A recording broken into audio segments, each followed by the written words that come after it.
Alô, estamos aqui então, hoje, numa live mais que especial com a nossa psicóloga, né, Gabriele, que trabalha com a gente aqui no preparatório, já atendeu alguns dos nossos alunos, não só do preparatório, mas do mérito em geral, e hoje vai trazer algumas coisas aqui essenciais para nós, que é principalmente relativo a essa preparação, a reta final, né, algumas técnicas também, coisas que a gente pode estar aplicando para potencializar esse aprendizado de vocês e principalmente para não perder a cabeça. Gabriele, boa tarde, como é que você está? Boa tarde, eu estou bem. Primeiramente, obrigada pelo convite. Sempre bom estar aqui. Eu sou a Gabriele, né, psicóloga da abordagem cognitivo-comportamental. E você, como é que você está? 100%, sempre bem. Gabriele, vamos começar entendendo o seguinte: a maioria das pessoas que acompanham a gente aqui são alunos que estão se preparando para o vestibular. E nessa preparação, muitas coisas podem afetar ali, né? A questão da ansiedade, a questão da pressão, a questão, às vezes, da rotina pesada. E eu sei, né? Ou seja, assim, porque eu também sou uma pessoa que faz terapia, que se utiliza da TCC, eu sei que a TCC tem muito a contribuir nessa área, né? Então, por isso que eu fiz o convite aí para você, e aí eu queria começar abordando aqui com você alguns tópicos, né, que os nossos alunos separaram aí, que consideram como principais. E aí eu acho que a gente poderia começar pela questão da ansiedade, né, Uhum. principalmente relativa a essa reta final. Né, você, da sua experiência, do que você já estudou, como você avalia isso, né? Ou seja, quando que essa ansiedade ela acaba sendo prejudicial? Se em algum momento pode-se dizer que existe uma ansiedade que não é tão prejudicial assim, ou seja, ser importante, porque às vezes a gente entende que ter um pouquinho também de ansiedade é importante, né? Porque mostra que você está preocupado, que você está se importando ali. Como que você enxerga isso à luz da psicologia? Sim, eu acho que quando a gente fala de ansiedade, é importante a gente começar com uma diferenciação, porque nem toda ansiedade é ruim, né, como você falou, e nem toda ansiedade é transtorno também. Então, vamos começar por essa ansiedade, a ansiedade adaptativa, né, que é a ansiedade boa, que é aquela ansiedade que te prepara, né, que te motiva, principalmente assim nessa questão das provas, né, te dá aquele gás ali para você estudar, faz você sair do lugar, né, de fato. Tem a ansiedade patológica, que é aquela ansiedade ruim, que ela é muito excessiva, né? Que, na verdade, em vez de te levar para frente, ela te paralisa.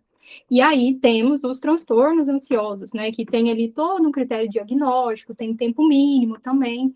Então, assim, são diferentes, mas todo mundo tem ansiedade, não existe pessoa sem ansiedade, tem ansiedade boa e a ruim. Então, é nisso que a gente busca trabalhar, né? Identificar quando essa ansiedade de fato está paralisando, está atrapalhando, né?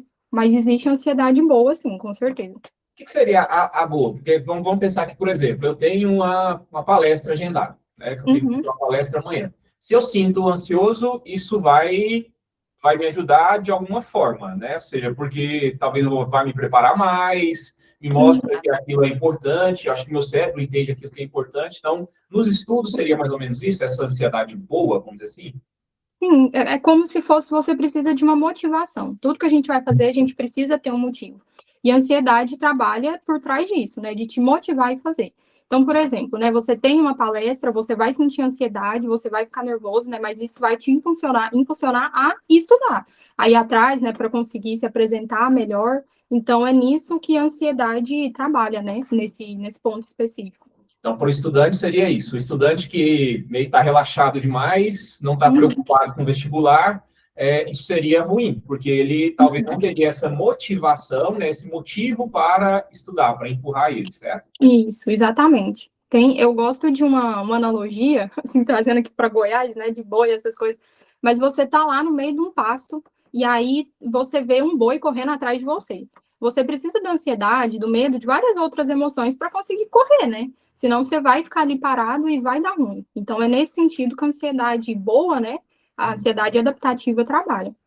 E como identificar que ela saiu desse padrão saudável para essa ansiedade ruim que vai atrapalhar? Tem alguns sintomas, alguns sinais, alguma coisa assim?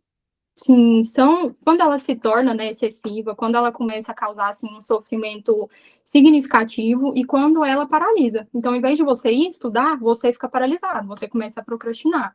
Então, fica ali desesperançoso, seu desempenho cai. Esses sinais que a gente precisa ter atenção e até os sintomas fisiológicos, né? Porque eles começam a ficar, assim, insuportáveis, né? O coração acelerado. Tem muita gente que acha que, tipo assim, tá até infartando, sabe? Que tá com algum problema físico. E muitas vezes é ansiedade. Certo. E tem também a questão das cognições, né? Os pensamentos muito catastróficos, né? Pensar assim no futuro de uma forma muito negativa. Esses pensamentos também acontecem muito na ansiedade, né? Tipo, eu não vou dar conta de passar, eu nunca vou conseguir chegar até a faculdade. E isso acaba atrapalhando muito também, acaba adoecendo. E teria alguma técnica, alguma coisa para quando começa, vamos dizer assim, a cabeça começa a se encher desses pensamentos, dessa ruminação, o aluno começa a pensar excessivamente nisso e isso passa a atrapalhar o estudo. O que você poderia indicar que o aluno poderia fazer sozinho, em casa, além de buscar, obviamente, uma ajuda profissional? Sim. Eu sempre começo com regulação fisiológica, porque se você não consegue regular seu corpo, os sintomas que você está sentindo, você não consegue trabalhar seus pensamentos. Então, eu sempre falo muito da respiração diafragmática, né, que é aquela que você puxa o ar lentamente pelo nariz, segura alguns segundos e expira lentamente pela boca. Isso vai te ajudar a regular o seu fisiológico. Tem todo ali por trás disso, né, explicando como que acontece, mais para frente, talvez eu até explique, mas a primeira coisa é isso. Tem outras também, outras técnicas de regulação fisiológica, mas para mim não é nem a mais eficaz, mas é a mais fácil de entender, de praticar, é a respiração diafragmática. E aí, com esses pensamentos, a gente entra muito com a reestruturação cognitiva, né? Que é você.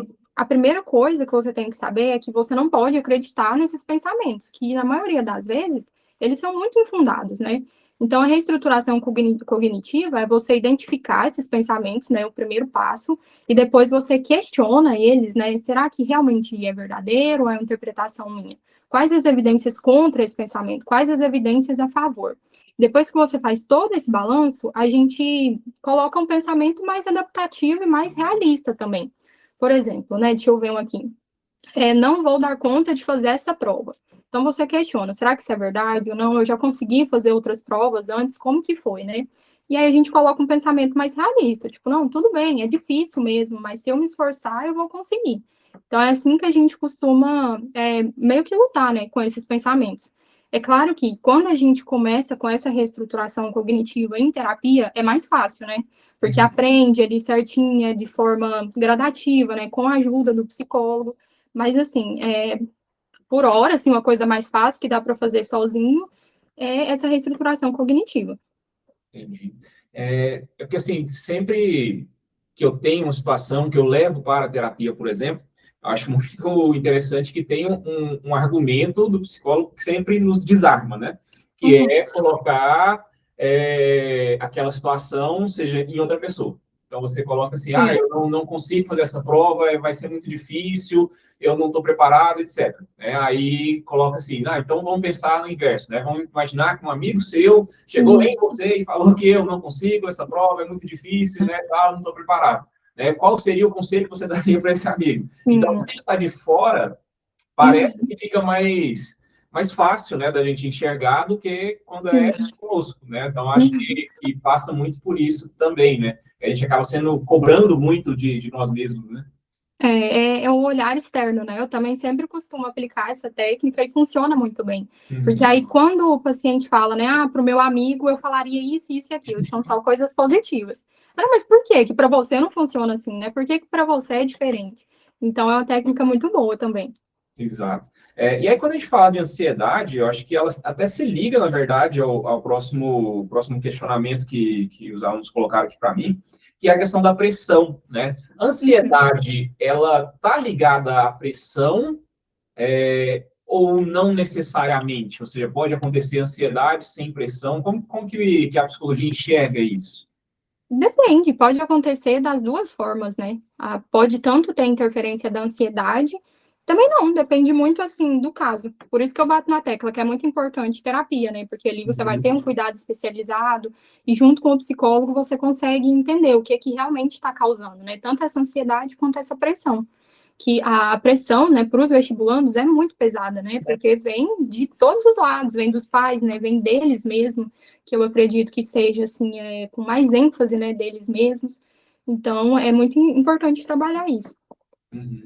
Essa pressão é diferente, né? Quando a gente pensa na pressão interna, ou seja, a pressão que eu me coloco, com a pressão externa, que os Uhum. meus pais colocam em mim, ou que às vezes a escola coloca, né? Por exemplo, dá para, assim, obviamente não dá para mensurar isso, mas dá para a gente ter uma noção mais ou menos ali de qual seria mais pesada, né? Na sua visão, assim, seria essa pressão interna ou seria essa pressão que vem de fora, vem de familiares, por exemplo? Na minha opinião, e pelo que eu vejo, né, na clínica, a pressão interna, ela é muito mais pesada, e ela aparece muito mais.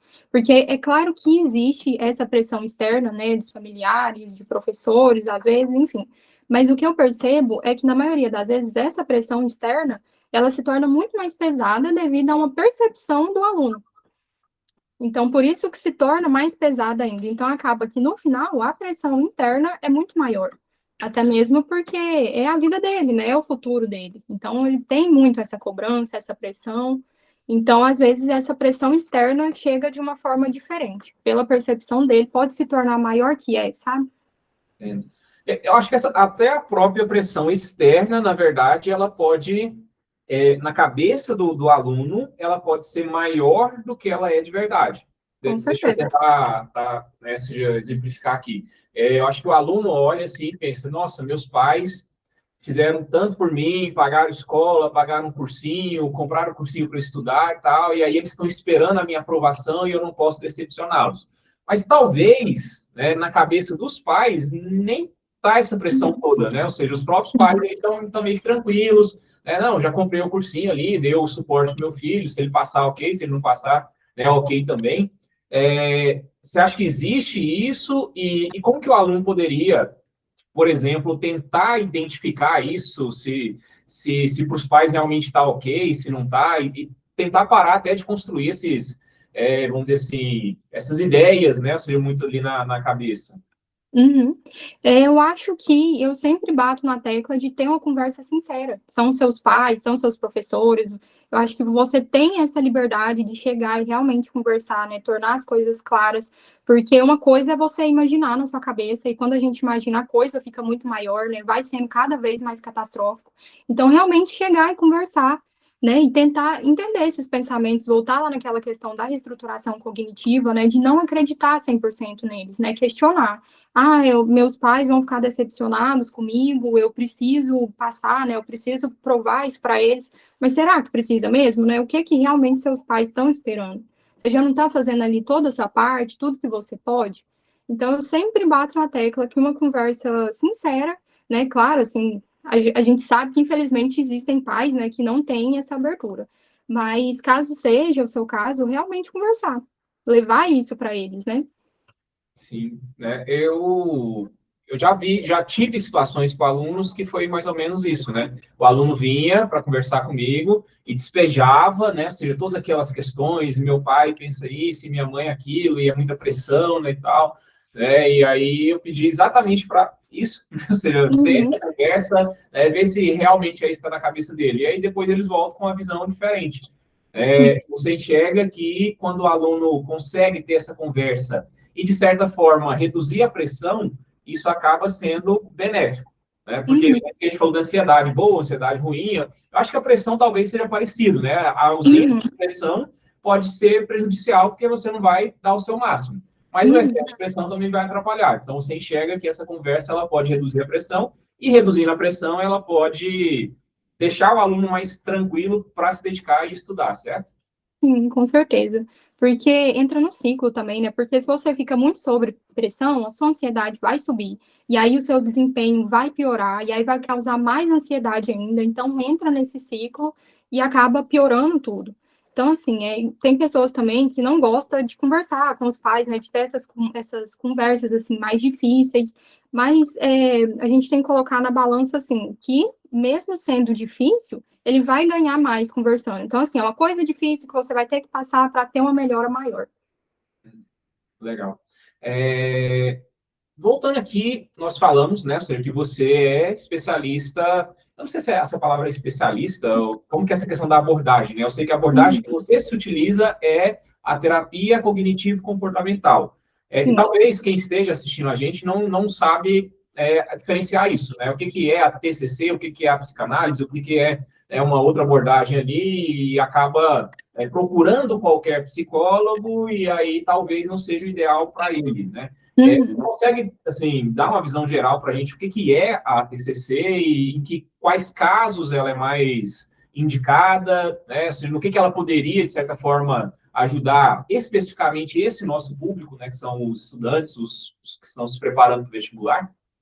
Tá, eu vou tentar ser o mais breve possível. Mas as abordagens, né, igual a psicanálise e a TCC, elas são, eu costumo falar que são caminhos pelos quais a gente faz psicologia. A gente quer chegar no mesmo resultado, todas as abordagens. O que vai mudar é que ali no caminho algumas técnicas vão ser diferentes, vão usar, né, estratégias diferentes, mas o resultado que a gente busca é sempre o mesmo. O que é a base da TCC? Eu acho que a forma mais fácil da gente conseguir explicar é a partir do modelo cognitivo, que a gente tem uma situação, e faz sentido entender isso, no final você vai entender. A gente tem uma situação, a partir dessa situação a gente vai ter um pensamento, a partir desse pensamento você vai emitir uma emoção que vai emitir um comportamento. Tá vendo que tudo é ligado? Então, assim, o que as pessoas geralmente querem mudar? O comportamento, né? Mas antes de modificar o comportamento, ela tá ligada por muitas outras coisas. Imagina que você foi com a sua esposa no cinema, vocês assistiram o mesmo filme, sentaram um do lado do outro. E aí, quando vocês saíram da sessão, ela falou assim: caramba, foi o melhor filme que eu já vi na minha vida, esse filme vai ganhar o Oscar. E aí você fala assim: não, o que é isso? Que filme horrível, o pior filme que eu já vi. O filme foi exatamente o mesmo. O que mudou foi a percepção de vocês, né? E essa percepção, ela é construída ao longo da nossa vida, né? Pelas nossas crenças. Então, na terapia cognitivo-comportamental, né, a gente trabalha, né, essa fase ali mais superficial, que é o pensamento automático, que muitas vezes é negativo, né, disfuncional. A partir dele, a gente trabalha todas essas crenças que você construiu ao longo da vida, né, as crenças intermediárias, crenças centrais, que é a visão que você tem de você, do mundo, dos outros, e a gente modifica elas, que muitas vezes elas são disfuncionais. Então, a gente tenta modificar ali, né, para ficar de uma forma mais funcional, para você enxergar o mundo, assim, de forma mais realista e menos catastrófica. Nessa questão dos alunos, a gente trabalha nessa questão dos pensamentos, que é muito rodeado ali por ansiedade, né? É sempre essa questão do não vou passar, e se eu não conseguir, é sempre muito e se também, né? Então, a gente trabalha com isso, com esses pensamentos para modificar. Mas o ponto central da TCC, claro que não é só isso, né? É muito mais abrangente, mas o ponto central é realmente modificar aquilo que está te incomodando, né? Aquilo que está sendo disfuncional, que está te causando ali um sofrimento significativo. E a questão de ser mais indicado, né, que você falou, da terapia cognitiva ser mais indicada para alguns transtornos, o que acontece é que, atualmente, a gente tem muitos estudos, né, sobre a TCC, que é uma abordagem, assim, relativamente nova, né, não tem, assim, muitos anos, como a psicanálise, por exemplo. Então, tem muitos estudos sobre, e ela é muito eficaz em muitos transtornos. Mas eu não digo, assim, que outras abordagens não são eficazes, sabe? A questão da abordagem vai da pessoa se identificar mesmo, sabe? Por exemplo, a terapia cognitivo-comportamental, ela tem muito o que a gente chama de plano de ação, que são as tarefinhas de casa, que é basicamente o que o paciente aprendeu em terapia, ele faz em casa, né, para ele levar aquilo para a vida dele. Porque o objetivo da TCC é que o paciente consiga ser seu próprio terapeuta depois de um tempo. Tem gente que odeia isso, tem gente que não faz. Então, vai muito mais disso, da pessoa se adaptar ou não. Mas não dá para dizer, assim, com certeza, tipo, a TCC seria ideal para você ou não. Isso depende de gosto pessoal mesmo. Mas o resultado é sempre o mesmo. Sempre para chegar a um objetivo ali que vai trazer mais qualidade de vida. Eu entendo, assim, esse ponto, porque eu já, antes de ir para a TCC, né, eu, por exemplo, havia experimentado a psicanálise. E para mim, simplesmente não funcionou. né? Ou seja, então, ali, as técnicas da psicanálise, que iam muito mais, não sei, assim, de um jeito um pouco mais lento, talvez, não resolvia muito os problemas que eu tinha ali, né? Ou seja, de situações que eu queria modificar, então, eu ia muito para um lado de pensar e de causas ali, né, e tal, e não chegava nesse ponto, né? E Uhum. eu sou uma pessoa que precisa da prática, né? Ou seja, eu preciso sair quando eu faço uma sessão de terapia, quando eu faço uma aula, quando eu faço qualquer coisa, eu preciso sair dali com algo objetivo na minha mão, né? Assim, ó, tem que fazer Uhum. isso, né? Você tem que seguir esse passo. E aí, a primeira vez que eu fiz, assim, uma consulta, né, seja de ligado a TCC, assim, foi um mundo que se abriu. Né? Não, Uhum. agora eu já sei o que eu vou fazer durante essa semana inteira para poder mudar esse negócio. Aí eu já vinha com outro problema. Não, agora eu tenho que sair, eu já saio Uhum. dali com um plano de ação, né, vamos dizer assim. Né? Agora Uhum. eu vou fazer isso, isso e aquilo. E o negócio funcionou muito bem para mim. Né? Por isso que eu falo muito bem da TCC, né? Eu Uhum. não costumo indicar outras abordagens, mas obviamente você como psicólogo, né, você vai ser mais comedida que eu, né? Seja mais, para mim, por exemplo, funcionou muito bem. Já tive vários alunos também, né, que funcionaram muito bem com a TCC e até por isso, né, que você foi a primeira pessoa que eu pensei Uhum. quando, né, a gente pensou em trazer alguém para trabalhar junto, né, nessa parte da psicologia com os nossos alunos, né? Uhum. Que bom. E aí, eu até perdi aqui minha colinha, né? Mas você falou sobre reestruturação, né? Ou seja, então, esses Uhum. pensamentos que o aluno muitas vezes tem, não vou passar, vou esquecer tudo na hora, né? Ou seja, o aluno ele já vai para a prova meio que com esse pensamento, né? Ou seja, eu vou esquecer tudo. Como é que funciona isso em relação a TCC? Tem alguma técnica especial, né? Ou seja, para mudar isso na cabeça dele? Né, essa ideia do fracasso, né, se eu não passar, foi um fracasso, ou seja, eu não tenho valor, né? Como Uhum. que dá para trabalhar isso com um aluno que talvez está assistindo a gente aqui agora e tem esses pensamentos, né? Você viu que vai dar branco, que ele vai esquecer, que se ele não passar, ele vai ter perdido o seu tempo, né? Como que a TCC consegue ajudar o aluno que tem esses pensamentos ali? Uhum. Na TCC, a gente tem algumas técnicas para identificar esses pensamentos, né? Essa realmente não dá para assim, a gente passar para o aluno, porque realmente precisa de um psicólogo mediano, que é a flecha descendente, é o questionamento socrático, que a partir de perguntas a gente vai chegando até, né, esse pensamento e depois até respostas mais adaptativas a partir desses questionamentos. Mas o que dá para fazer realmente é essa questão da reestruturação cognitiva, né? Que, ó, pensa assim, é identificar, como que a gente identifica um pensamento disfuncional, né? É sempre mais fácil a partir de uma emoção. Sempre que estiver sentindo uma emoção negativa, né, uma ansiedade, tristeza, raiva, se perguntar, né, o que está passando pela minha cabeça? Isso que está passando pela sua cabeça vai ser esse pensamento disfuncional. Então, a primeira parte é essa, é identificar. Depois você vai avaliar as evidências, né? Quais são os argumentos que você tem contra, as evidências, né? Que você tem contra, que você tem a favor. Então, fazer, né, aquilo que eu falei do pensamento alternativo. Não é uma coisa fácil, não é de um dia para o outro. Eu costumo falar que tudo na TCC, todas as técnicas, todas as estratégias, elas são treino. Nada que você fizer um dia é a mesma coisa que academia, sabe? Você pode ali fazer vários meses. O dia que você parou, você vai ter uma regressão, né? Os músculos não vão ficar ali da mesma forma para sempre se você não continuar fazendo. Então, é sempre assim, uma prática constante. Então, sempre fazer isso, né? Se questionar esses pensamentos, não acreditar neles, e assim, cada vez vai ficando mais fácil. Uhum. E mesmo assim, se Pode. tiver nessa dificuldade, tipo, por exemplo, eu não consigo questionar, né? Eu não consigo ver as evidências a favor, nem as evidências contra, porque às vezes está tão ali cristalizado, né? Essa percepção do paciente, aí realmente é indicado procurar ajuda, né? Para ter outra pessoa ali que tem essa visão ampla te ajudando a questionar esses pensamentos de fato. Porque realmente é difícil demais a gente, igual a gente colocou aquela hora, né? Você querer se autopoliciar, você querer se vigiar, porque a gente nunca vai ter o mesmo peso, a mesma medida que a gente tem conosco, né? Então fica bem mais difícil. Com certeza. Tem um tópico, né? Ou seja, que sim, praticamente é um dos que os alunos mais falam, né, um dos, né, que é a ideia da procrastinação. Então, quando o aluno ali, ele sabe que ele precisa estudar, mas ele começa a procrastinar, né? Ele começa a deixar ali para depois, ele começa a dar aquela enrolada, né, e tal.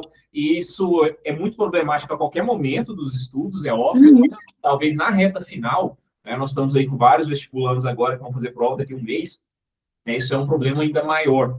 Como que dá para enxergar essa ideia da procrastinação, assim? Isso é algum tipo de mecanismo do nosso cérebro, né? Seja, o que eu posso fazer para tentar amenizar isso, para tentar até acabar com isso de certa forma? O que você consegue falar para a gente disso?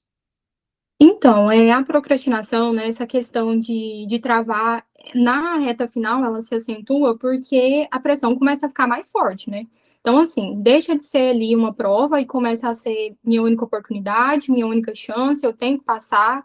Então, isso acaba abalando o emocional, né? E o que eu sempre digo, eu até fiz um vídeo falando disso, né? Que a ação vem antes da motivação. Então, muitas vezes, por mais que seja muito difícil, você não se sente motivado, começa. Você só tem que começar. A motivação, ela pode vir depois ou não, mas com certeza você vai se sentir melhor, né? De fazer ali o que tem que ser feito. Começa por pequenas partes, tipo, por exemplo, uma matéria muito grande, muito complexa, divide ela em pequenas partes, né? Vai fazendo aos pouquinhos. Eu acho muito legal também a lista de prioridades, né? Igual você falou, falta um mês, né, para começarem as provas, e aí o aluno se depara com tantos conteúdos e fica ali desesperado, bate aquele desespero. Mas então faz uma lista de prioridades, quais são as coisas ali que você tem mais dificuldade, e não tem receita de bolo, é simplesmente começar. Começa que depois vai se sentir melhor. Você traz aí a ideia da psicologia, eu vou trazer a ideia da história. O que Uhum, acontece? Se a gente pegar nosso organismo, né, seja no todo assim, nós somos praticamente os mesmos do Paleolítico. Assim, uhum, a sociedade evoluiu, né, absurdamente, mas nós ainda temos o mesmo cérebro, né, assim, a mesma estrutura do homem lá do Paleolítico, do homem das cavernas. E o homem das cavernas, ele, né, o homem do Paleolítico, ele era o caçador-coletor. Então, ele tinha comida hoje, talvez não tinha amanhã, né, talvez ele ficava uma semana sem conseguir se alimentar praticamente, depois tinha comida de novo. Então, o cérebro, ele tem essas estratégias, né, vamos dizer assim, para economizar energia a qualquer custo. Então, quando eu uhum, olho para estudar, eu vejo aquele monte de livro ali, né, aquele monte de conteúdo, igual você colocou aí, né, a tendência natural do nosso cérebro é rejeitar, né? Falar, não, não uhum, é isso, pelo amor de Deus, para que você vai fazer isso com a sua vida? Né? Ou seja, vamos ficar aqui, ó, aqui tá mais gostosinho, vamos ficar aqui de boa, né, e tal. E aí é o ponto que você falou, né? Ou seja, qual que é a estratégia? Começa, né? Ou seja, faz alguma coisa, pega ali, abre uma lista e começa a resolver. Abre uma uhum, aula e começa a assistir. Muitas vezes vai passar ali alguns minutos e aí você já meio que se habituou àquilo e vai continuando. uhum. Eu acho que o principal problema aí é sair dessa inércia, né? Isso. De estar parado ali para se colocar em Isso. ação ali de fato, né? E entra a questão da constância. Isso eu falo, por exemplo, próprio, né? Eu também já tive muitas fases de procrastinação, de olhar tantos conteúdos e não conseguir. Mas aí eu coloquei uma meta, né? E todos os dias eu estudo, todos os dias eu tenho um horário para estudar. E aí, com a constância, né? Conforme os meses foram passando, hoje em dia, se tem um dia que eu não estudo, eu sinto falta. Então, a constância também ajuda muito, porque acaba virando um hábito, né? Uhum. Então, só começa, divide lá, né, em tarefas menores. E é isso, não tem assim um jeito fácil, não tem uma técnica milagrosa, sabe? É realmente começar. Sim, e aí o aluno fala, mas eu não sei por onde começar. Começa por qualquer lugar. Sim. Porque a hora que você começa, né, ou seja, você vai, instintivamente vai aparecendo os caminhos. Só que se você não Uhum. começa, não vem, né? Eu tive uma situação, assim, que talvez ilustre um pouco disso, né? Já tem um tempinho, eu estava lá fazendo café, né? Ali, né, coando café e tal, e aí, por algum motivo, uma pessoa pouco estabanada, né, eu derramei aquele negócio ali, aí foi pó de café para a cozinha inteira, né, tal, e eu travado ali, olhando, meu Deus, como é que eu limpo isso? Então, assim, a minha cabeça ficou ali, como é que eu limpo isso? Como é que eu limpo isso? Uhum. E ela não saía do lugar, sabe? Como se ela estivesse tirando ali, né? Aí, tá, peguei o pano. Na hora que eu peguei o pano, aí eu limpei aqui, então agora eu tenho que limpar aqui, agora eu tenho que limpar. Ou seja, só de começar a limpar, Uhum. meio que o caminho foi aparecendo, né? Só, agora você já limpou isso, Uhum. agora essa parte, né, tal. Acho que é mais ou menos isso, né? Assim, nossa, eu tenho tanto conteúdo para estudar, não vai dar tempo. Ok, pega um, né? Pega um, começa a estudar ele. Às vezes dali, ele já vai te puxar para outro lugar, para outro lugar, para outro lugar. Né? Talvez você não zere o edital, né? E aí foi uma culpa sua de não ter se organizado antes. Mas vai avançar muito mais do que, né, você talvez avançasse, né? Vai indo naturalmente, né? Tem até uma reestruturação cognitiva que eu usei com a paciente, que era isso, né? A questão do tempo. Meu Deus, não vai dar tempo de ver tudo. E aí, como que você questiona um pensamento desse? É inquestionável, realmente faltava pouco tempo. Mas então, peraí, vamos parar. O que que dá para fazer? Ah, dá para mim organizar meus estudos, fazer uma lista de prioridades, estudar em tal e tal tempo. Pronto, a gente transforma ali, né, a ruminação em ação. Então, acho que o importante é isso, né? Transformar em ação e começar a fazer. Tá. Deixa eu trazer um tópico aqui que muitas vezes os alunos nem citam, mas eu, quando eu estou fazendo mentoria ali, principalmente, eu enxergo que é um problema gravíssimo, que é a questão do sono, né? Uhum. Por quê? A nossa sociedade, ela é toda distorcida, né, de certa forma. Eu falei ali do homem do paleolítico, né? O homem paleolítico, quando anoitecia, ele dormia, né? E aí depois, né, ou seja, pela manhã ali, ele acordava, né, ou seja, e meio que sempre guiado ali pela questão desse ciclo circadiano, né? Que ele vai se organizando ali, né, e tal. Só que aí nós estamos em sociedade moderna que tem luz para todo lado, que tem estímulos, né, tela, celular, etc. Isso vai alterando muito a questão do sono dos alunos. E aí o aluno fala, eu estou desmotivado, eu não tenho ânimo para estudar, eu não tenho força, né? E aí eu pergunto, tá, que horas você dorme? Eu durmo, sei lá, às vezes 11, meia-noite, 1 hora, né? E que horas você acorda? Não, eu tenho que acordar às 5, porque a escola começa às 7. E aí você vai fazendo contas ali, você percebe que o aluno está dormindo 5, 6 horas por dia e ele não sabe por que ele não está rendendo, né? Então, como que você consegue enxergar isso? Como você trabalha essa questão? A psicologia trata dessa questão aí, principalmente a TCC, né? Uhum. Então, é importante a gente entender que o sono, ele impacta no nosso funcionamento total, né? Na memória, na atenção, até na regulação emocional. Então, assim, vamos começar explicando pela memória, né? A gente tem lá no nosso cérebro o hipocampo, né? Que ele é responsável por reter assim, memórias a curto prazo. Depois, né, durante o sono, ele envia essas memórias para o córtex, né, para ficar ali mais duradouras. Se você não dorme, como que essas informações, né, elas vão ser ali mais cristalizadas, né, mais duradouras? Então, acho que primeiro a gente entra nisso, é importante a gente se atentar, né, que o sono é muito importante para reter, né, essas informações, porque senão elas vão ficar perdidas. Então, é durante o sono, né, que isso acontece, essas memórias. A questão da atenção, imagina que se você não dorme bem, o seu cérebro, você vai ficar ali, né, em modo de economia de energia. Então, você não vai render, você sabe quando, assim, lê no automático, não vai reter as informações também. E até na regulação emocional, quando a gente não dorme, a gente tem a amígdala, né, dentro do lado do cérebro, que ela é responsável, assim, em partes, né, por as nossas respostas emocionais. Então, se a gente não tem uma qualidade de sono boa, ela também fica mais sensível. Então, a gente fica mais reativo. Às vezes, assim, muitas situações pequenas a gente enxerga como maiores. Então, assim, entende que o sono, ele transforma a gente como um todo. Você precisa da memória, você precisa da atenção, você precisa ali, né, da sua regulação emocional. Então, é importante manter esse sono. Pelo menos, assim, varia muito de pessoa, né? Cada um tem a sua necessidade, mas é de 7 a 9 horas, né, por noite que você tem que dormir. É sempre muito importante fazer a higiene do sono, né? 50 minutinhos, 1 hora antes do horário habitual que você dorme, desligar as telas, né? Se engajar ali em outras coisas, talvez ler um livro, ou então até ir dormir mais cedo também, né? Já que desligou tudo. Mas é muito importante desconectar o cérebro, né, dessas telas. E é como eu falei, não tem receita de bolo, não tem uma coisa assim, sabe, uma mágica. É realmente você fazer, você se comprometer com você mesmo, né? E é muito importante também ir dormir sempre no mesmo horário, acordar no mesmo horário, porque se cuidar como um todo, vai fazer você ser aprovado. Não adianta você só estudar e não cuidar da sua saúde física, da sua saúde emocional. Então, tenha sempre isso em mente. É muito difícil, né, com as redes sociais, que a gente chega de noite, às vezes o único horário que tem, e fica ali rolando o feed, mas eu acho que todas as pessoas, né, mas principalmente os vestibulandos, têm um objetivo muito grande, né? que é ingressar na faculdade. Então, é aquilo da balança. O que vale mais para você? Vale mais ali ficar rolando feed ou se preparar bem, né, para você ter uma aprovação?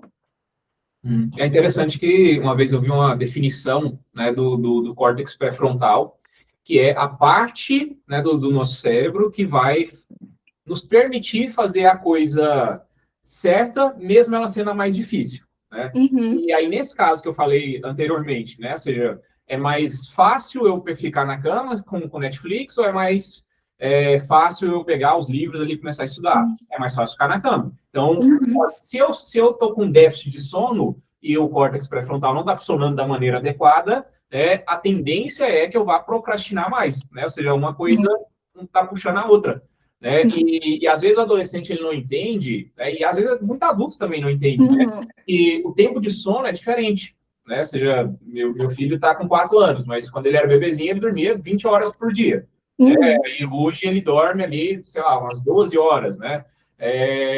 O adolescente ele ainda precisa de mais sono que o adulto. O adulto às vezes uhum, 7 e pouco, né? Às vezes 7 horas de sono é suficiente, né? Para o adolescente, se eu não me engano, seria de 8 a 10. uhum, E aí, como que esse adolescente que dorme 11 horas da noite e acorda 5 da manhã vai fazer 10 horas de sono? Não faz. E aí regula tudo, né? Ou seja, praticamente a vida inteira da pessoa é desregulada e ela não sabe o porquê, né? E uhum. aí fica travado, né, naquele ciclo ali e não consegue sair, né? Sim, com certeza. E é muito importante para os vestibulandos, né? Até por essa questão que eu achei a mais importante, que eu acho, né, a mais importante, a da memória. Porque, poxa, você estuda Uhum. ali o dia inteiro, sabe?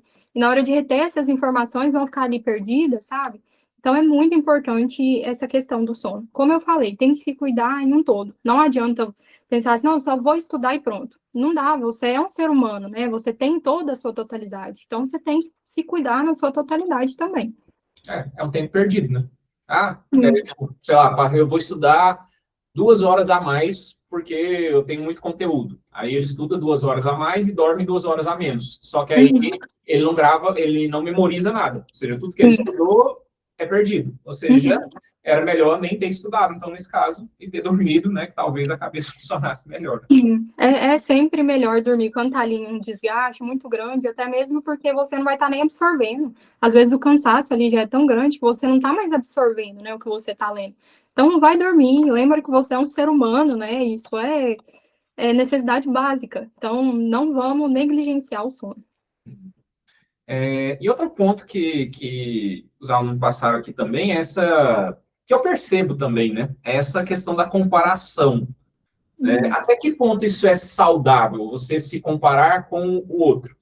Deixa eu tentar exemplificar aqui. uhum, Se o aluno está estudando, o que acontece? Ele tem que ter algum ponto de ancoragem, né? Ou seja, olha, eu estou percebendo que os meus colegas estão acertando, sei lá, 70% da prova, e eu estou acertando só 50%. Então, eu preciso correr mais atrás, né? Ou seja, eu estou com um déficit ali de conteúdo, alguma coisa assim. Isso é um ponto positivo, né? Mas uhum. até que ponto isso, em que momento, sei lá, né, que isso deixa de ser positivo e isso passa a ser negativo, né? De ficar observando o que o outro está fazendo, né? E ao invés de se motivar, acabar se desmotivando. Você consegue enxergar isso um pouco, a situação?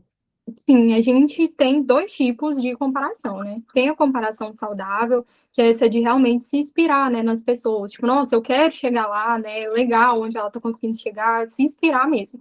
E tem essa comparação inútil, né? Que o quê? Em vez de você se inspirar, você vira para você como uma punição de eu não consigo, né? Igual todo mundo consegue, e eu não consigo nada, e aí sua autoestima começa a ficar baixo, você começa cada vez mais a se punir. Então, isso é essa comparação inútil. Mas dá sempre para a gente caminhar, né? Com muito trabalho, com muita constância, caminhar para essa comparação saudável. Até chegar na pessoa, se você tem intimidade, tipo, chega no seu colega de cursinho, né? Tipo, nossa, o que que você fez? Você foi bem na redação? Você teve alguma estratégia? Teve alguma técnica que você usou? Me ensina, né? Eu quero chegar lá também. Então, sempre tentar caminhar por esse lado. E na questão das redes sociais, lembrar que aquilo ali é um recorte, né? Ninguém vai postar as falhas, ninguém vai postar os erros. Então, assim, é muito injustiça, né? Até, não é injustiça a palavra que eu estou procurando, mas você se comparar com pessoas de redes sociais, né? Porque eles são só cortes, você não sabe a realidade. Por exemplo, às vezes posta lá, né, que estudou o dia inteiro. Aí o aluno olha e fala assim, nossa, ela vai pegar minha vaga, estudou o dia inteiro e eu não consegui, né, ter essa mesma produtividade. Mas como é que é por trás disso? Será que realmente está absorvendo o conteúdo, né, que está estudando? Então a gente nunca vai saber. Então, assim, não dá para se comparar com rede social, sempre se lembrar disso, né? Se comparar com você mesmo, né? Olha para você de um ano atrás, tem a sua própria régua, né? O que eu melhorei, o que eu preciso melhorar, né? Sempre nesse sentido de corrigir as suas habilidades, né? De implementar, não de se punir. Não, isso é bem interessante mesmo. Porque é algo que eu sempre busquei, assim, essa comparação comigo mesmo, né? Ou seja, quando eu estava fazendo vestibular, né? Sei lá, o concurso, qualquer coisa que seja. Fiz um simulado. Nesse simulado eu acertei 50%. Então, no próximo, eu quero acertar pelo menos 55%. No próximo, eu quero acertar 60%. Eu nem, assim, normalmente não procurava ficar sabendo da nota do outro, né? Ou seja, mas buscar evoluir a minha nota. E aí, obviamente, que eu ficava puto, assim, louco quando a minha nota não subia, né? Mas não tão preocupado assim com a nota do outro, né? E às vezes muito aluno deixa meio que se contaminar ali, né? Ou seja, e acaba não usando isso como combustível, né? Ele acaba vendo a nota do outro ali, nossa, tá tão distante, eu nunca vou conseguir isso, eu sou burro, não vou aprender, né? Ou seja, então essa comparação com o outro acaba sendo complicada, até porque, igual você falou, rede social, beleza, é um recorte, é uma escolha. Eu escolho o que eu quero mostrar, eu não vou mostrar a minha queda, eu só vou mostrar aquilo que está alto, né? Mas às vezes ele olha a nota do colega, mas ele também não faz a comparação da realidade, né? Qual que é a realidade do meu colega, né? Será que é a mesma realidade que eu tenho? Né? Será que ele teve a mesma base que eu, a mesma formação ali na infância, no ensino fundamental, no ensino médio? E aí você tentar se comparar acaba gerando uma pressão que é desnecessária, né, de certa forma. Com certeza. E também, assim, é um trabalho, né, gradual, mas sempre lembrar também, né, que parece até clichê, mas que cada um tem seu tempo, cada um tem sua trajetória. Eu tenho uma paciente que ela até me autorizou a dar o exemplo dela aqui, mas ela é mais velha, ela já tem 40 anos e ela iniciou a faculdade, né, ano passado, e ela disse que quando entrou, ela falou assim, meu Deus, só tem um menino de 20 anos aqui, sabe? O que eu tô fazendo aqui? Mas depois ela teve um insight que talvez se ela tivesse entrado com 20 anos, ela não teria conseguido sustentar essa faculdade, né? Porque na época gostava de beber, de ir para festas. Então, assim, não falando que todo mundo de 20 anos gosta disso. Isso é realmente, assim, um exemplo individual dela. E até nessa questão, né, de cada um tem seu tempo, cada um tem sua trajetória, que tem muitas pessoas também, assim, mais velhas, que pensam que não dá mais tempo. Não, eu já estou muito velho para começar a faculdade de medicina, mas é o que a gente vê direto nas redes sociais, né? O tempo vai passar de qualquer forma. Então, antes você tá ali, né, passando esse tempo buscando seus sonhos do que paralisado. Mas só para reforçar, né, com esse exemplo dela, que cada um tem seu tempo. Então, assim, é muito cruel a gente se comparar com os outros, né? Igual você falou, cada um teve sua formação na infância, cada um teve sua história de vida. Então, leva sempre por esse lado de se comparar só com você mesmo. Você falou aí de reestruturação cognitiva. Me corrija até se eu estiver errado, mas Isso. dá para eu mudar, por exemplo, esse pensamento? Então, eu tenho aquele pensamento de vou esquecer tudo, vai dar errado, vai ser um dia horrível. Dá para eu mudar isso, por exemplo, de algum jeito e pensar de forma mais positiva, né? Assim, ó, vai dar certo, essa prova eu vou bem, né? Eu vou conseguir minha aprovação. E segundo, né? Ou seja, emendando, isso é saudável, né? Ou seja, fazer essa mudança, esse pensamento positivo, ele pode, de fato, gerar benefícios ou não? Sim, com certeza, porque você vai se sentindo mais capaz, né? Isso sim, você realmente acredita nisso, né? Que você está dizendo para você mesmo. Não é diferente daquela positividade tóxica, sabe? Que a gente está assim forçando o positivo. Não é nesse sentido, é no sentido de ser realista. Porque muitas vezes esses pensamentos, né, disfuncionais, eles são distorcidos, eles são infundados. Então, é ser realista e ali com um toque de gentileza com você mesmo. Então, fazendo essa reestruturação cognitiva, né, muitas vezes a gente precisa do questionamento socrático, né, para a pessoa e ele abrindo a visão sobre si mesma, mas a gente consegue sim mudar esse tipo de pensamento e é muito benéfico. porque traz mais confiança, né? Então, você chega ali, né, com aquela sensação de que você é capaz e acaba fazendo melhor, sim, a prova. O desempenho, né, acaba sendo melhor, porque a mente manda muito, né? Não dá pra gente negar. Assim, só para deixar claro, se você não estudou nada, não adianta você ir com o pensamento de, Isso, nossa senhora, eu vou arrasar nessa prova, vai dar tudo certo, exatamente. né? Mas se você estudou, né, se Uhum. preparou, a ter um pensamento positivo vai te ajudar. Sim, é igual, tipo, não, a questão do sono. Eu vou dormir, aí eu vou chegar lá e eu vou saber. Não, se você não estudou, não tem nada para puxar, né?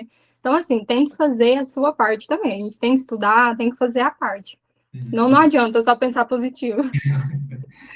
Puxando assim, voltando, né, na questão do sono e já pensando ali no momento da prova, porque a gente falou muito de Uhum. sono no dia a dia, né, para Sim. memorizar, né, e tal.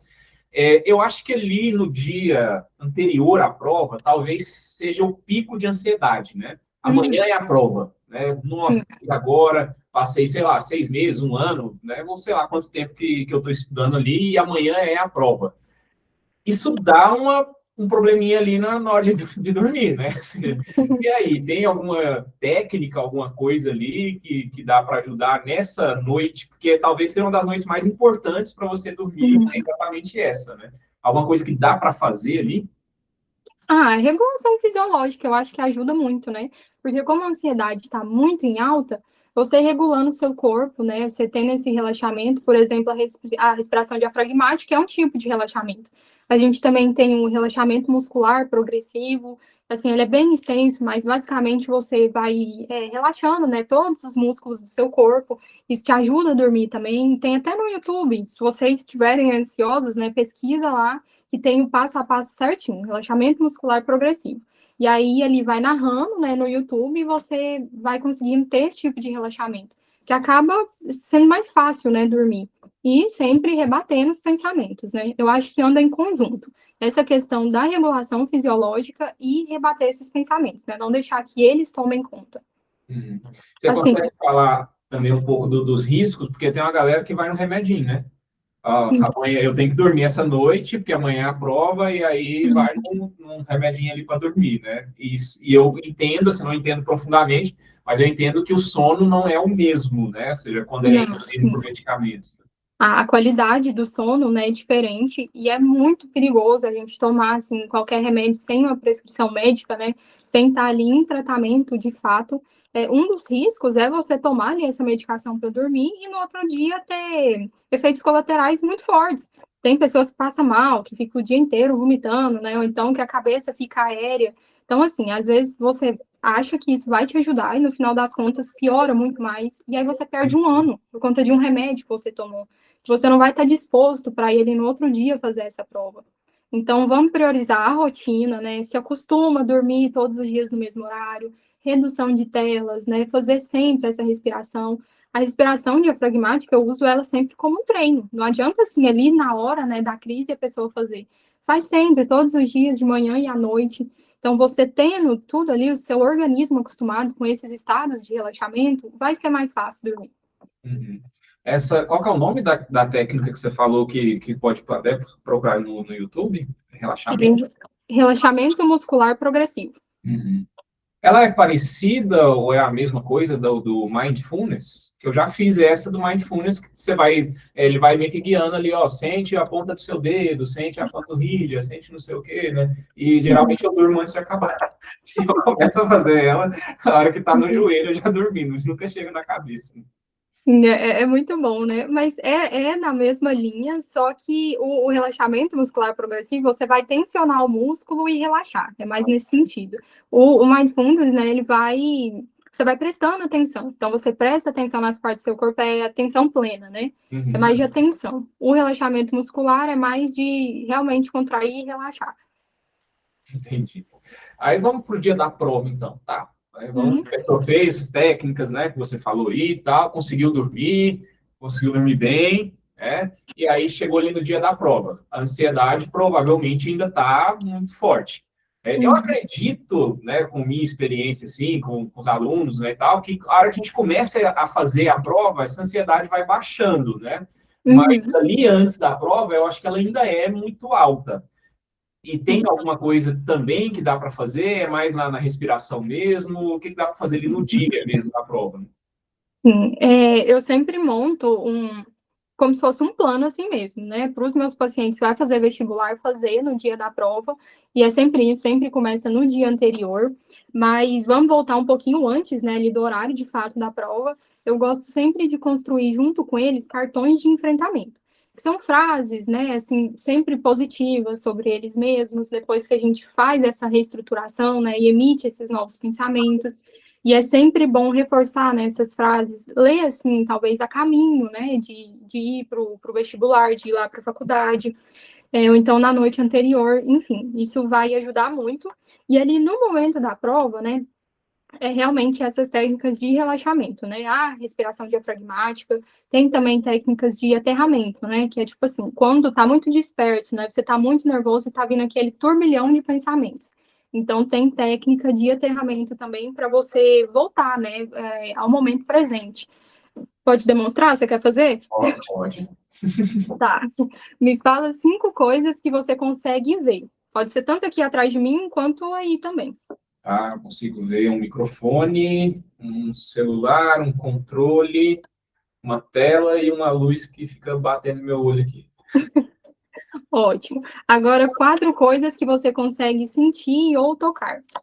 Sentir ou tocar, né? Então, estou sentindo a mesa, estou sentindo a cadeira, né? O encosto, e o chão com os meus pés. Ótimo. 2 coisas que você consegue ouvir. Não, 3, né? 3 coisas que você consegue ouvir. Eu consigo escutar agora o barulho do ar-condicionado, consigo escutar a sua voz e acho que é só, não tem muita coisa no estúdio fechado aqui para escutar. Não tem passarinho aí, não? Não. Aqui tem demais. Mas tá bom, tá ótimo, foi bom. 2 coisas que você consegue sentir o cheiro. Sentir o cheiro. Acho que o cheiro do ar, aqui mesmo, do ar-condicionado, só. Não tem muita coisa aqui também para cheirar. Sim, lá na hora, no vestibular, com certeza vão ter mais coisas. E um gosto que você sente na boca. Um gosto do café que eu tomei agora. Ótimo, pronto. Isso, o que que vai fazer lá na hora? Porque você vai estar com todos aqueles sintomas fisiológicos, né? Vai estar ali muito ansioso. Essa técnica, ela vai te ajudar a tirar essa tensão, tanto dos pensamentos catastróficos, quanto, né, desses sintomas que você está sentindo. Então, também é uma das técnicas que a gente pode fazer. Os meus pacientes, eles têm um pouco mais de dificuldade de fazer essa, porque ela é um pouco mais extensa, né? Você precisa lembrar de várias coisas. Então, geralmente, eles usam mais a respiração diafragmática, que é mais fácil de lembrar, né? Ali rapidinho. Mas são essas técnicas que vão ajudar mesmo, de relaxamento. Nesse caso, o que você fez foi puxar a minha mente pro agora, né? Ou Sim, seja, ao invés de eu ficar lá no futuro, o que eu estou sentindo agora, o que eu estou vendo agora, né? E aí isso. eu deixo o meu futuro de lado, né?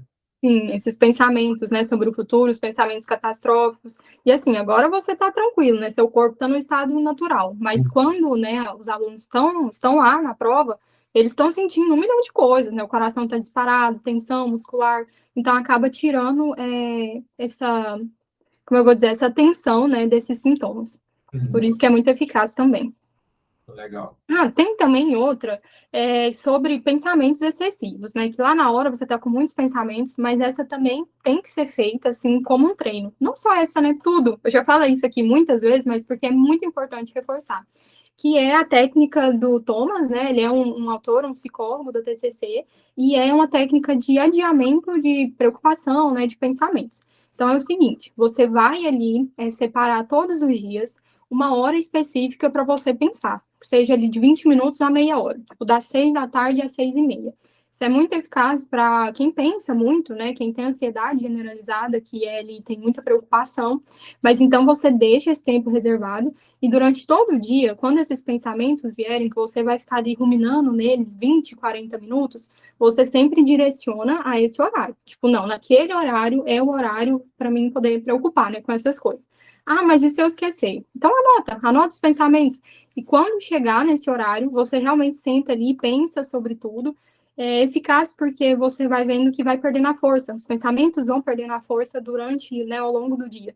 Então, pensamentos ali que você ia gastar 20 minutos nele, você pensa ali 2 minutos, porque ele já não tem mais, assim, tanto emocional, né, envolvido. Ele vai perdendo a força. E também, com o tempo, você para de se preocupar tanto com coisas pequenas. Então, isso acaba ajudando muito ali na hora da prova, né? Se você tem o costume de fazer isso, na hora da prova você direciona. Tipo, não é agora. É Uhum. treinamento. Você tem que treinar todos os dias, que isso vai ficando mais fácil. Eu falo assim, parece uma coisa muito difícil de fazer, né? Como Uhum. que eu vou direcionar meus pensamentos e controlar dessa forma? Mas tudo é treino, tudo é constância. Não, mas isso é legal demais, porque, assim, eu, por exemplo, sou uma pessoa que sempre sofri muito com essa ideia da situação futura, né? Ou seja, Uhum. sempre trazendo o futuro para a minha cabeça. E, às vezes, até deixando de viver o presente. E para o aluno, né? Ou seja, nesse momento ali, talvez é o maior problema de todos, a angústia maior de todas, né? Por quê? Porque é meio que o futuro dele sendo decidido. Então, o tempo inteiro, o futuro dele está vindo, né, para a cabeça dele do presente. Se ele não souber separar isso, né, porque ele não vai conseguir resolver o futuro dele agora. Né? Sim. E aí ele tem que, de certa forma, tentar afastar esses pensamentos, os Uhum. pensamentos vão tentar voltar, e ele tenta afastar, igual você falou, é um treino que você vai Uhum. fazendo. Né? E a TCC, por exemplo, me ajudou muito com isso. Né? Ou seja, Uhum. justamente a colocar o futuro lá no lugar dele e viver o presente, né? Ou seja, e é um exercício atrás do outro, né? Ou seja, uma semana, Uhum. outra semana, outra semana e outra semana. Sim, é diário, né? Um ponto também que eu acho que talvez valha a pena é porque geralmente quando eu vou fazer, principalmente mentoria, né? E o aluno Uhum. está no começo, né? Eu sei que a gente já chegou no final, mas agora eu vou voltar lá no início, né? Eles chegam muito gás, né? Que Uhum. é normal, né? Tá começando os estudos ali e tal. E aí o aluno vem e traz para mim assim, olha, pode mandar bala, né? Você pode colocar aí sábado, domingo, né? Não é descanso não, aqui é medicina na veia, eu vou passar, né? E tal. E a gente sabe que não é assim, né? Porque aí quando eu já sei dosar isso, né? Mas quando o aluno pedia assim e tal, e eu colocava aquela rotina mais puxada, né? Botando ele para estudar até tarde da noite, né? Sábado, domingo ali e tal, ele não passava 2 semanas, ele já tinha abandonado o cronograma, né? Então, como é que fica essa questão do lazer, né? Ou seja, é necessário, não é necessário, dá para sacrificar 6 meses da vida, né? Como que a psicologia enxerga isso? Sim, é justamente essa questão que você falou, né? O aluno que ele só estuda e ele não tem lazer, ele desiste muito rápido porque ele não aguenta mais, a vida se torna insuportável. Então, isso é um dos grandes problemas, é querer abdicar de toda a vida, dos hobbies, das coisas que gosta, da família, dos amigos, para ficar ali só por conta do estudo, né? Isso começa a se tornar insuportável, mas quando o aluno ele insere isso, né, na rotina, no dia a dia, fica mais tranquilo, porque estudar se torna um hábito, né? Se torna ali a rotina dele, então fica mais fluido, né? Eu gosto de pensar assim, ó, imagina que o aluno é uma base, né? E aí aqui ele tem vários pilares que sustentam essa base. Ele tem o vestibular, ele tem a família, tem os amigos, tem, sei lá, gosta de andar de skate e dançar. Então tá aqui, né? Tá tudo segurando. A gente não pensa nunca no pior, né? A gente quer pensar no melhor. Mas vamos supor aí, num cenário ruim, que o vestibular não dá certo de primeira. Então, o vestibular é um dos pilares, né, que vai cair. Ele vai continuar sustentado. Agora, imagina, se ele tem a base e o único pilar da vida dele é o vestibular. Se isso não dá certo, ele entra em uma depressão profunda, né, porque toda a vida dele acabou. Então, é, sim, muito importante, né, essa questão do lazer, até mesmo para a clareza mental, né. Isso ajuda muito no nosso bem-estar emocional, inclusive as pausas, né, as pausas que faz ali. A gente está falando sobre o lazer, mas aquelas pausas que a gente faz entre os blocos de estudos também é muito importante, né? E esses lazeres, essas pausas, elas têm que ter um significado também, né? Não pode ser de qualquer forma. Por exemplo, tem muita gente que direciona tanto as pausas quanto o lazer a rolar feed, né? A mexer no celular. Mas é bom a gente engajar, assim, em coisas que vão ali te fazer bem. É um hobby ali manual, é uma corrida, né? Um exercício. Não ficar só em rede social, só em telas, né? Muito importante fazer essa diferenciação. Porque enquanto você está nas telas, né? Seu cérebro não vai desligar completamente. E muitas vezes você pode voltar até mais disperso, né? Para o estudo. Uhum. Eu estava lendo um estudo, acho que foi semana passada, se eu não me engano, que era justamente essa questão que você falou das pausas, né?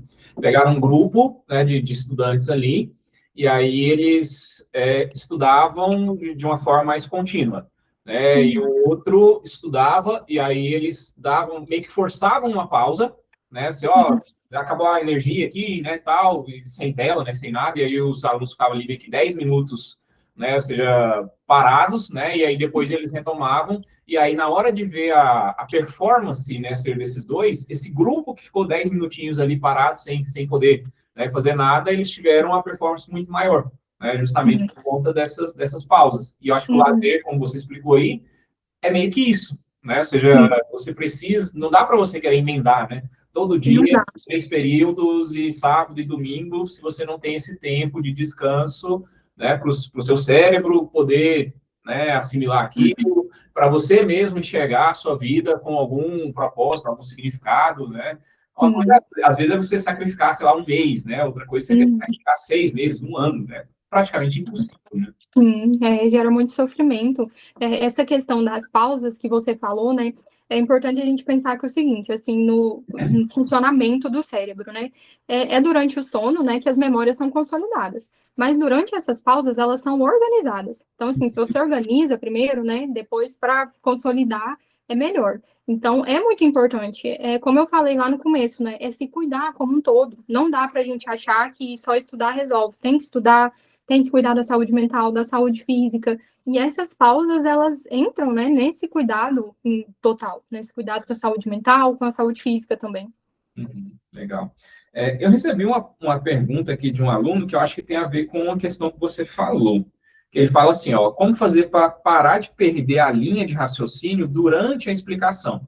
Às vezes estou assistindo vídeo aula e quando me dou conta percebo que estou no automático e aí passou um monte de coisa e eu não prestei atenção. Eu acho que isso tem 2 pontos. Aí você me corrija ou complemente, né? Acho que o primeiro aquilo que você falou, que às vezes o nosso cérebro quer ir para o futuro, e aí ele já está pensando em outra coisa, e aí passou 10, 15, 20 minutos da aula, enquanto o cérebro dele estava lá no futuro pensando em outra coisa, né? E aí talvez seja essa questão de trazer para o momento presente, né, e tal. E aí tem um segundo ponto, que eu acho que pode ser o caso, né, e aí você traz a sua visão aí também, dessa questão das próprias redes sociais que você falou, que tem induzido, né, a gente cada vez mais a um conteúdo curto, a estímulos rápidos, e aí uma videoaula de 40, 50, tem videoaula minha na plataforma lá de 60 minutos, talvez o aluno não esteja mais acostumado a isso. Você acha que é um dos dois, é os dois? Como que você vê essas coisas assim? Depende, pode ser os dois, mas faz muito sentido isso que você falou, né? Que as redes sociais, né, ali os Reels, eles condicionaram o nosso cérebro com essa coisa, né? De tudo, além de imediatista, muito rápido, né? Ali os vídeos são curtinhos. Então, realmente tem, né, essa questão de ficar mais disperso, né, com os vídeos assim longos. Tem também essa questão da ansiedade, né? De quando a pessoa se perde nos pensamentos, mas está ali no meio das aulas, da aula grande, né? Da videoaula, sentiu que está disperso, às vezes está precisando de uma pausa também, sabe? Para um pouquinho, faz uma respiração, depois volta, né, naquilo que com certeza você vai ter mais clareza. Às vezes está faltando essa pausa aí no meio, né, da videoaula, já que a gente está tão acostumado, né, com essas coisas rápidas hoje em dia, talvez a pausa te ajuda. Uhum. É porque cada vez mais isso vai afetando, né? Porque uma coisa igual você falou, o estímulo rápido ali, né? A ideia da dopamina, né? Ou seja, então, estou assistindo uma coisa, aí ela já meio que se tornou, já entendi o que é aquilo, então eu quero a coisa nova, né? Só que a videoaula é 60 minutos do Renatão explicando, né? E aí, slide ali, eu falando, né, e tal. E aí isso está ficando cada vez mais difícil para o aluno, e às vezes no presencial também, né? Seja ali aquela coisa ali e tal. Que, sei lá, você acha que dá para fazer alguma coisa, um reset aí, né? O sei lá, durante essa época de estudos, pelo menos, dar uma pausa nesses videozinhos? Como é que você acha que dá para fazer isso? Eu já ouvi lá o mito como é que era? Eu não sei se é jejum de dopamina, alguma coisa que né, a galera começou a falar em uma época aí, virou um hype, né, e tal, mas acho que, assim, o que dá para fazer, assim, nesse momento? Não, eu não sei, assim, disso com base científica. Eu te Uhum. confesso que eu nunca, assim, fui pesquisar. Mas eu tenho um caso clínico, né, que a minha paciente, ela ficou sem redes sociais por um tempo, e isso ajudou muito ela. Ela conseguiu focar mais nos estudos, né, absorver realmente esse conteúdo. Então, se estiver atrapalhando muito, assim, claro que cada um tem a sua individualidade, né? Com ela funcionou, talvez com outra pessoa não. Mas eu acho que vale a pena tentar, sabe? Se afastar um pouquinho, porque as redes sociais, ela também tira muito nossa atenção, né? Tá aqui estudando, aí de repente o celular aqui do lado vibra. Aí já vai a atenção ali para as redes sociais e nisso vão horas. Então, às vezes, excluir essas redes sociais temporariamente, né? Talvez realmente ajude. Legal, Mas agora, legal. dessa questão de reprogramar o cérebro, eu não acho que isso é válido, não. Porque eu lembro de ter tido um hype, assim, da galera falando, tinha muito Uhum. vídeo no YouTube, né? Não sei o quê, jejum de dopamina, né, e tal. Mas eu acho que, não sei, Não, não não é muito legal, tem não. nada muito científico sobre isso, não, né? Legal, acho que a gente esgotou aqui todas as questões, né, que os alunos tinham me mandado. Tem algo que você quer acrescentar de tudo que a gente falou, que ficou bem solto? Não, eu tinha pensado em uma questão que é importante, né? Que é o branco na hora da prova. Uhum. Que eu acho que pega muita gente também, né? Até que você fez um vídeo muito bom sobre isso. Então, é isso na hora da prova que é desesperador. Então, eu acho que se o aluno já se prepara, né, para isso antes, ele vai ter mais alívio ali na hora, né? Então, tem toda aquela questão do seu vídeo, né, que você explicou lá, Uhum. né, dos tipos de atenção, né, que o aluno é sempre isso que eu recomendo também. Pula a questão, né, deixa ela ali, marca, depois volta, porque quanto mais você patinar nela, né, ali, mais ansiedade você vai sentir, mais branco ainda. Então, assim, deixa ela ali, depois volta, né? Que como você falou, a atenção ali já vai ter alternado, e muitas vezes seu cérebro inconscientemente, né, tá ali tentando resolver. Mas na visão da ansiedade, o que que acontece? Quando a ansiedade ela sobe demais, né? A gente interpreta ali uma situação como perigosa, né? Que tá ali. O cérebro não sabe diferenciar muito bem, né? Que, tipo assim, é um perigo real de uma prova. Tudo ali é ansiedade. Então, é ativado a amígdala, né? Que a amígdala, que eu falei, que é responsável por essas reações emocionais. Então, pensa nela como um sensor de fumaça. Então, ela vai enviar ali informação para o seu cérebro, ela vai cortar ali, né, o seu córtex pré-frontal, vai deixar ele mais lento, que é o quê? Responsável por tomada de decisão, por raciocínio. Então, pode ser nessa hora que o branco ele se torna real, né? O branco ele se torna físico. E aí, além disso, o que que acontece? Meio que queima ali, né, as conexões com o seu hipocampo. Ele fica, que é o que puxa, né, as memórias. Então, ele fica ali meio defasado, então acaba que o branco se torna real. Não é que você esqueceu todo o conteúdo, porque eu acho que isso desespera muito, né? O aluno pensa assim, meu Deus, eu esqueci, como que isso aconteceu? Mas você entender todo esse funcionamento do seu cérebro, entender que assim, o seu corpo não é seu inimigo, ninguém está querendo te sabotar, eu acho que traz mais alívio. E aí você sai daquela questão, vai para outra, quando você voltar, a ansiedade já vai ter diminuído, vai ter mais clareza, então vai ajudar muito também. O importante é não patinar, né? Muito tempo nessa mesma questão. E Legal. entra também as técnicas, né? A respiração diafragmática, por exemplo. Nessa hora, né, que as reações emocionais estão ali muito ativadas, o que, é que a respiração diafragmática faz? Quando a gente sente muita ansiedade, é ativado o sistema nervoso simpático, que ele também libera hormônios, né, do estresse, por exemplo, a adrenalina. E aí seu coração ali vai bombear muito sangue para ir para seus músculos, para você correr, né, para você fugir. E também o cortisol, que ele é responsável ali, né, por energia e tudo mais. Então, você vai travar. O que, que você precisa fazer? Você precisa enviar para o seu cérebro a informação que está tudo bem. Ele não precisa estar liberando essas coisas, né? Nem estar ali em surto. É aí que a respiração diafragmática entra. Quando a gente faz essa respiração diafragmática, ela leva essa informação para o seu cérebro que está tudo bem. E aí é ativado o sistema nervoso parasimpático, que ele retorna seu corpo ali ao estado normal. Ficou confuso de entender ou deu para entender? Porque às Não, vezes eu usei termos técnicos. sim, acho que tá bem claro, né? Você falou da questão da amígdala, que é aquela ideia da luta ou fuga, né? E aí, nesse caso, Uhum, dá o freezing, né? Você congela uhum. e não consegue sair do Não lugar. consegue. E aí, Sim. o aluno não adianta insistir, né? Ou seja, ele Uhum. está meio que congelado ali, então ele tem que dar esse tempo, né? Esse espaço para o cérebro Isso. poder Uhum. relaxar, ir para outra questão, ir para outra coisa, né? Ou seja, às vezes o próprio cérebro vai conseguir Isso. resolver ali, né? É Não, claro que é o branco no sentido de esquecer, né? Porque tem aluno que fala que deu branco, mas ele não e sabe a não resposta. estudou. Exatamente. Sim. Mas igual você falou, que eu lembrei aqui também, né? Essa questão do sistema nervoso, né? O simpático e o parasimpático, eles, quando o seu próprio cérebro, ele vai detectar, né? Que o perigo não é real. Uma hora ele vai saber. E Uhum. aí ele mesmo, né? O seu próprio organismo vai ativar esse sistema parasimpático, né? Que vai dar aquela relaxada. O que a respiração diafragmática faz é acelerar esse processo. Claro que ela tem que ser um treino. Seu corpo, seu organismo precisa ser acostumado, né? Entender que isso é um estado de relaxamento que você está entrando.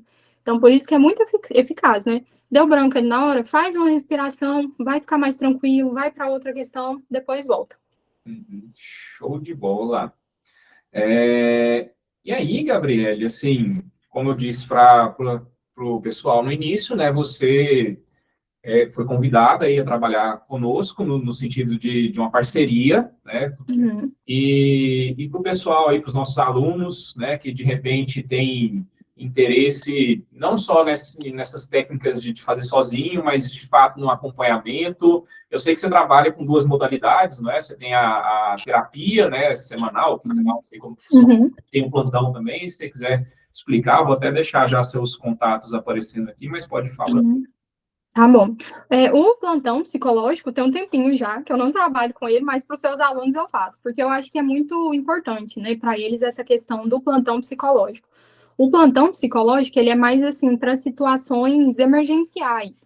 Tipo, tá passando ali por uma crise, né, ou tá ali se sentindo muito mal, uma coisa assim emergente. Ele tem que resolver aquilo mais rápido, assim, uma situação mais pontual. Então, ele tem que resolver aquilo de forma rápida, que ele está sentindo aquilo ali muito forte naquele momento. Aí é interessante o plantão. Já a psicoterapia é mais para um desenvolvimento, né? A psicoterapia ela é contínua, que eu acho que todo mundo tinha que fazer, mas ela é contínua, então a gente vai trabalhar mais a fundo. Certo. Aí eu estou deixando aqui suas redes, né? Que tem o Instagram, TikTok, está Uhum. produzindo muito vídeo lá no TikTok também. No TikTok, sim, a mesma coisa do Instagram, eu sempre publico nos dois. E tem aqui também o seu contato, e aí para os nossos alunos, tem alguma condição especial? Tem alguma coisa que eles podem entrar em contato lá que vai ter? Sim, com certeza. Só falar que é aluno de vocês, a gente vê algum desconto aí, na hora. E é sempre importante, né, buscar essa ajuda psicológica, porque eu acho que tudo que foi dito aqui na live hoje, eu acho que ajuda muito, né, dá ali, assim, um pontapé inicial, mas é tudo de uma forma muito geral, né? É importante a gente destacar que cada aluno, né, cada paciente tem ali a sua individualidade, né, tem a sua vivência. Então, na terapia é importante nessa questão, né, de trabalhar o individual, trabalhar o pensamento de cada um, que a ansiedade ela se manifesta em cada um de uma forma diferente, né? Show de bola. E para a galera aí que vai fazer a UniRV, né, temos aí o nosso curso também, específico para a Univ, o link está aqui na descrição. É só clicar caso você ainda não seja nosso aluno, que você vai ter não só o melhor curso preparatório para a Univ, como acompanhamento psicológico também, é tudo completo. Aqui você tem a preparação do início ao fim. Então é isso, Gabriele. Agradeço muito Eu a que sua agradeço. presença. Ah, antes da gente finalizar, só mais um exemplo da paciente que eu achei muito forte quando ela trouxe isso para mim. Eu acompanhei ela desde o pré-vestibular, né? E Aham. até agora, que ela já está na faculdade. E aí, sempre na primeira sessão, eu busco os objetivos, né? O que é que a pessoa deseja com a terapia. E aí, eu achei muito forte o que ela falou, que agora que ela está na faculdade, né? Que ela falou assim: olha, eu não quero que o meu maior sonho vire um pesadelo. Então, Uhum. por isso que é muito importante a gente trabalhar nessas questões emocionais. Sim, né? Porque quando a gente trata de medicina, né, passar na faculdade é só a primeira coisa. Sim, A faculdade também vai ser pesada, e depois, e a próprio dia a dia, né, a profissão. Então, com assim, certeza. questão de terapia, não sei se você, né, qual que é a sua visão disso, mas eu acho que é algo para ser feito sempre, né? Uhum. Talvez ali numa situação de crise mais, né, toda semana mesmo, talvez depois, um pouco mais passado, mas a gente precisa desse acompanhamento quase que constante na vida, né? Sim, a TCC é baseado nisso, né, de o paciente ser o seu próprio terapeuta. Então, durante ali o processo, você vai aprender técnicas, né, para você lidar com as suas emoções, com tudo, mas nada te impede de um momento da vida você ter que retornar, né, você ter alguma dificuldade ali, ter que retornar novamente ao tratamento.